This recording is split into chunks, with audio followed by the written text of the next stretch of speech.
Ցանկանում ես ստեղծել արագ կոնտենտ, օգտագործում ես արհեստական բանականություն, բայց կան մի քանի խնդիրներ, որոնք հաշվի չես առնում։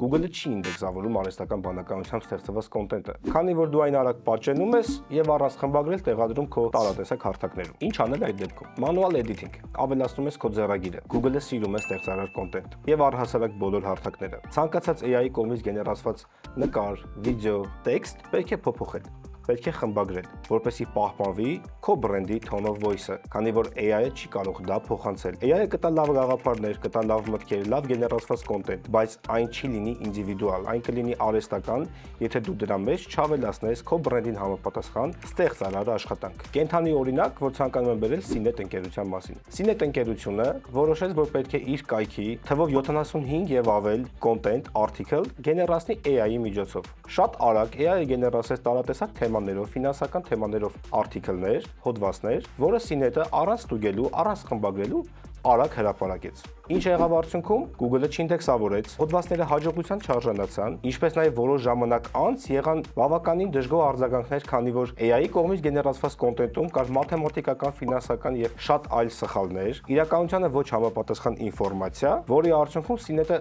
ծանր որոշում կայացրեց։ Շատ արագ հեռացրեց այդ բոլոր հոդվածները, խմբագրեց, փոփոխեց եւ հրապարակեց դրանցից որոշը, մի քանիսը։ Իհարկե այդ հոդվածները հետո նույնպես չունեցան հաջողություն, քանի որ արդեն իսկ որոնողական համակարգերի կողմից Cinet-ի հոդվածները հավանության չէին արժանացել եւ շատ երկար ժամանակ պահանջվեց, որպեսզի Cinet-ը կարողանա կարգավորի որոնողական համակարգերում իր երբեմնի բարի համբավը եւ արդեն կոնտենտը գեներացնելուց կարևոր մեսեջ արեց իր լսարանին։ AI-ը արագ է, բայց ոչ ճիշտ։ Ինչ ենք սովորում այս դեպքից եւ այս ամբողջ ինֆորմացիայից, որ AI-ը արագ է, նա արդյունավետ գործիք է, այո, միանշանակ պետք է կիրառել, բայց պետք է խմբագրել, պետք է փոփոխել, պետք է ավելացնել ստեղծարար աշխատանք։ Անկամ այս հոլովակի պատրաստման ընթացքում ամբողջ ինֆորմացիան գեներացել է AI-ը, բայց իհարկե ես դա փոփոխել եմ, ադապտացրել եմ համապատասխան մեր բիզնեսի, մեր բրենդի եւ մեր ձևաչափի։ Դե իսկ եթե դուք եք ուզում ճիշտ կողմնորոշվել, AI-ը ճիշտ օգտագործել եւ գեներացնել ստեղծարար որակյալ կոնտենտ, ապա գիտեք ում դիմեք, ներքևում ինֆորմացիան կա։